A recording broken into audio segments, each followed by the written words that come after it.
সময়টা আমার খুব খারাপ যাচ্ছে, জানি না কার নজর লেগে গেছে। শরীর খারাপ শরীর খারাপ শরীর খারাপ করে উঠলাম, এখন আবার ফোনটা গেল ভেঙে। কবে যে সময় ঠিক হবে। এসেছো? এত রোদে কেন এসেছো? বারণ করলাম তো। চলো তো, একটু দেরি হবে না জামা কাপড় মেলতে? পা পুড়ে যাবে একদম। চলো। সো হ্যালো এভরিওয়ান, চলে এলাম আবার নতুন একটা ব্লগ নিয়ে। আশা করি তোমরা ভালো আছো। আমরা ভালো নেই, একদমই ভালো নেই, কারণ আমার হাত থেকে পড়ে ফোনটা গেছে ভেঙে। এইটা শনিবারের ভিডিও করা, যেটা আমি আপলোড দিতে পারিনি ফোন ভেঙে যাওয়ার জন্য। আজ সোমবার সেই ভিডিও আপলোড করছি। তো শনিবার প্রত্যেকেরই বাড়িতে মানে যেখানে থাকো আর কি, সেখানে ঝড় বৃষ্টি হয়েছিল, তো আমাদের এখানেও হয়েছিল। তো দুপুর থেকে ছিল না কোনো কারেন্ট, সেটা ছিল রবিবার অবধি। প্রায় 1.5 দিনের মতো আমাদের এখানে কোনো কারেন্ট ছিল না, যার জন্য ফোনে কোনো চার্জও ছিল না, কি ফোন বন্ধই ছিল। তারপর যখন কারেন্ট এলো, একটু ফোন চার্জে দিতে গেলাম, আর আমার মেয়েটা এসে আমাকে এমন ধাক্কা দিল, আমার হাত থেকে পড়ে গিয়ে আমার ফোনটা গেল, ডিসপ্লেটা একদম চুরমার হয়। ভীষণ কষ্ট হচ্ছিল, মানে মেয়েটাকে বকেওছি প্রচুর। আর ফোনটা সবে নতুনই, ফোনটা আমার 6 মাসও হয়েছে, মানে সবে ফোনটা। তো ভেঙে গেলে কার না মন খারাপ হয় বলো। আর ফোন এখন তো সবার জানো প্রত্যেকের প্রয়োজনের জিনিস। আর এখন মেয়েটার স্কুলের জন্য সমস্ত আপডেট, তাছাড়া এই টুকটাক যে ভিডিও করি, ব্লগিং করি, এইগুলো সব দিয়ে ফোন না হলে তো কিছুই হবে না। তাই খুবই রেগে গেছিলাম, খুবই মন খারাপ হয়ে গেছিলো। আমি তো ভেবেছিলাম যার মনে হয় পাওয়াই যাবে না। তো যাই হোক, ফোনের ডিসপ্লেটা আমার হাজব্যান্ড চেঞ্জ করে এনে দিয়েছে, আপাতত চলছে। মনটা এখন একটু শান্তি লাগছে। তো শনিবার দিন তো প্রচুর ঝড় বৃষ্টি হয়েছিল, আর আমাদের এখানে জানো তো, একটু হাওয়া উঠলেও কি না উঠলেও কারেন্ট চলে যায়। আর কারেন্ট চলে গেলে ফার্স্ট কাজ হচ্ছে জল ভরে রাখা। জল না ভরে রাখলে তো খুব অসুবিধায় পড়ে যায়।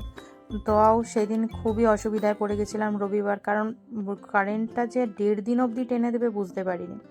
তো প্রচুর পাম্প করে করে জল তুলতে হয়েছে, খুব হ্যারাস হয়েছি ভীষণ পরিমাণে। আমাদের কারেন্টের এখানে এত সমস্যা বলার নয়। এবার বড় ড্রাম নিতে হবে, এই 2-4 বালতি জলে আর হবে না।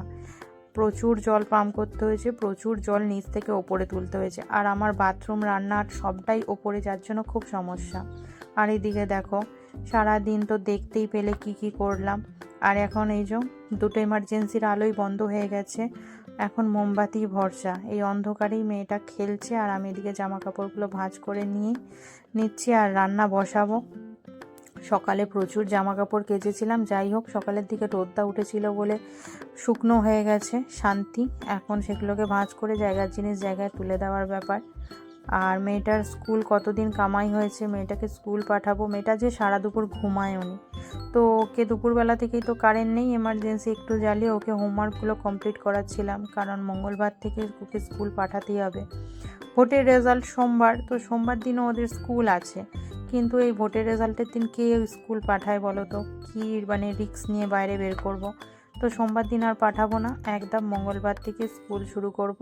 ঠাকুর করে মেয়েটার যেন আর শরীর খারাপ না হয়, আর আমারও যেন আর কোনো বিপদ আপদ না হয়, যাতে মেয়েটাকে এবার স্কুলটা কন্টিনিউ করাতে পারি।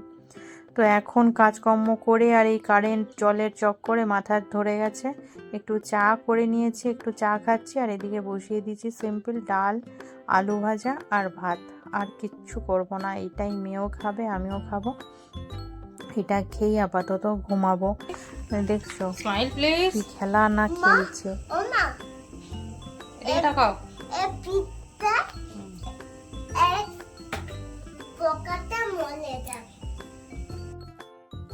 তো মেয়েকে খাইয়ে দাইয়ে শুইয়ে দিয়েছে, এই ব্যাটারি ফ্যানটা চালিয়ে দিয়েছি, দেখি সারা রাত সার্ভিস দিলে তো খুবই ভালো, কতক্ষণ চলে।